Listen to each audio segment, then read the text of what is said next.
की घोषणा हुई थी। एसआईटी का गठन 2022 में ही हो गया था, लेकिन 1 साल तक सरकार चुप रही और जब सिटीजन कोर्ट ऑफ इंडिया हम लोगों ने दिल्ली में लगाई, उसके बाद फौरन से पेशतर ऑफिसर के नाम की घोषणा हो गई। एसआईटी में कौन कौन ऑफिसर है, कौन कौन इन्वेस्टिगेशन करेंगे, उनके नामों की घोषणा हो गई फौरन।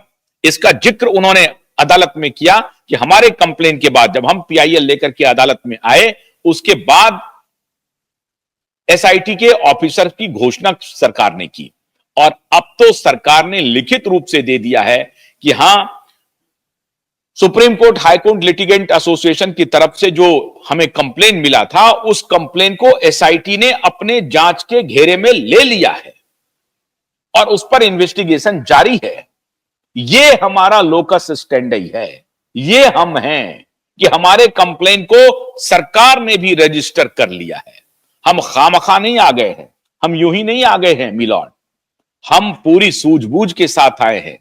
और फिर इन्होंने एक और तर्क दिया कि न सिर्फ ये पीआईएल के लिए हम बोनाफाइड हैं, सुप्रीम कोर्ट के एक वर्डिक्ट का हवाला दिया कि कोई भी व्यक्ति अगर कहीं भी मिसकैरेज ऑफ जस्टिस उसे दिखाई पड़ रहा है तो वो अदालत के संज्ञान में उस मिसकैरेज ऑफ जस्टिस को जरूर ला सकता है, ये उसको पूरा हक है।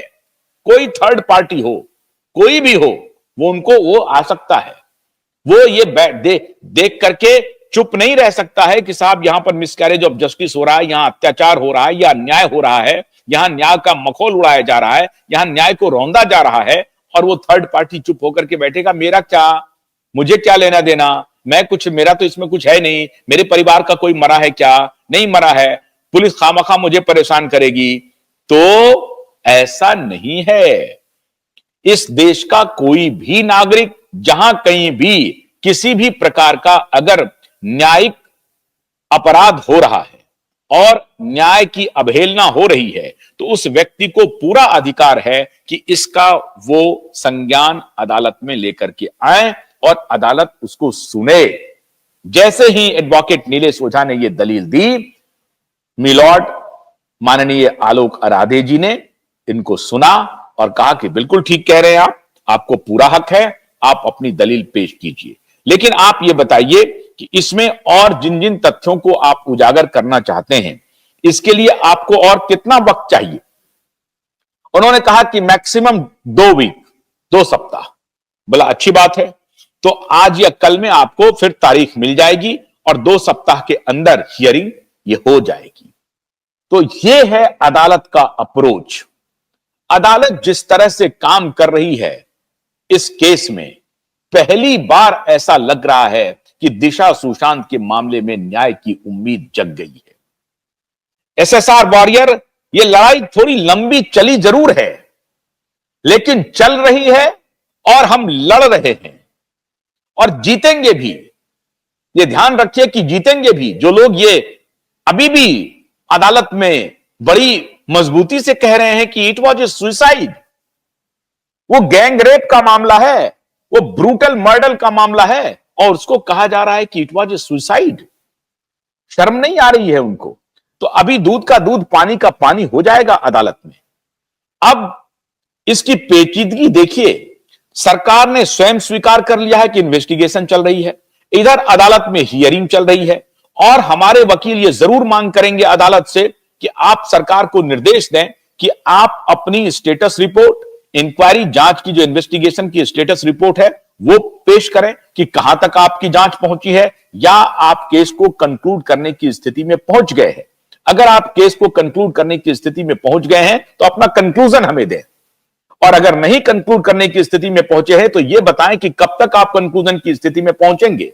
ये सारे निर्देश आ सकते हैं जो अभी तक कहीं कोई इसकी सुनवाई नहीं थी, कोई सुनने वाला नहीं, कोई देखने वाला नहीं, कोई प्रतिक्रिया देने वाला नहीं। टकेसर भाजी टकेसर भाजा चल रहा था, न्याय का मखौल उड़ रहा था, नेता अपना काम कर रहे थे, पुलिस ऑफिसर अपने तरीके से गुंडागर्दी कर रहे थे। आज वो सारी की सारी बातें खुल गई हैं और अदालत ने अब गंभीर संज्ञान लिया है। संज्ञान तो उसी वक्त हो गया जब 22 जनवरी को आलोक आराधे जी आए और उन्होंने मैटर को 37 नंबर पे रखा था और फौरन से पेश कर उन्होंने सुनवाई कर ली और सुनवाई के बाद 5 फरवरी का तारीख दे दिया, 12 दिन के अंदर में दूसरी सुनवाई। और आज फिर उन्होंने कहा, ऐसा नहीं कि सुनने के बाद तारीख दे दिया कोई दूसरा, उन्होंने नीलेश ओझा जी से पूछा कि आप कब तक अपने सारे फैक्ट्स के साथ, अपनी सारी तैयारी के साथ कब तक अदालत में पेश हो सकते हैं। देखिए, ये जजों के, इसको कहते हैं कार्य व्यवहार, इसको कहते हैं आपकी मनस्थिति। एक जज थे देवेंद्र उपाध्याय जी, वो 1.5 साल तक मैटर को सुने ही नहीं। एक जज हैं श्रीमान आलोक आराधे जी, जो एडवोकेट को पूछ रहे हैं कि आप कब सुनवाई चाहते हैं, यह बताइए। अगर कल सुनवाई चाहते हैं तो मैं कल करने के लिए तैयार हूं, अगर आप परसों सुनवाई चाहते हैं तो मैं परसों सुनवाई करने के लिए तैयार हूं। 1 सप्ताह में चाहते हैं तो 1 सप्ताह में, 2 सप्ताह में चाहते हैं तो 2 सप्ताह में। मतलब ये वकील से पूछ रहे हैं मिलॉर्ड कि आप बताएं कि हम इस केस में फिर दूसरी तारीख कब लगाएं, कब हम इसकी सुनवाई करें। ये अप्रोच है अदालत का। देखिए साहब, केस में तो फैक्ट्स के आधार पर सब कुछ रखी जाएगी, निर्णय जो होगा, सत्य अगर होंगे, न्याय पर चल रहे होंगे तो विजय जरूर मिलेगी।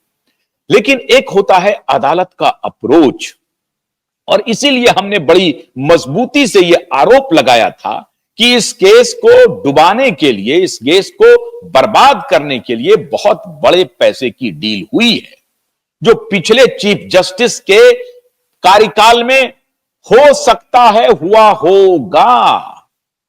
और इस आरोप के लिए आधार ये जो सुनवाई हो रही है ये हमें दे रहा है। हमारे पास ऐसा कोई आधार नहीं है जो मैं ये कह दूं कि नहीं नहीं ऐसा नहीं हुआ होगा।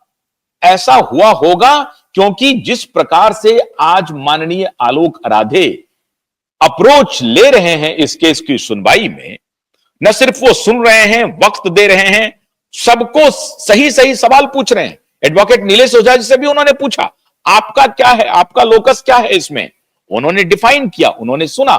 और जब आदित्य ठाकरे के वकील ने कहा, उनको कहा कि नहीं अभी आप रुक जाइए, आप उस दिन भी आए थे इंटरवेंशन के लिए। जैसे ही इंटरवेंशन, उन्होंने कहा कि मेरा इंटरवेंशन है, नीलेश ओझा ने कहा कि मेरा ऑब्जेक्शन है, और ऑब्जेक्शन को उन्होंने कंटिन्यू किया। माननीय अदालत ने नीलेश ओझा के ऑब्जेक्शन को कंटिन्यू किया और उन्हें रोक दिया, ओवररूल किया उनके इंटरवेंशन को। Intervention overruled bye justice.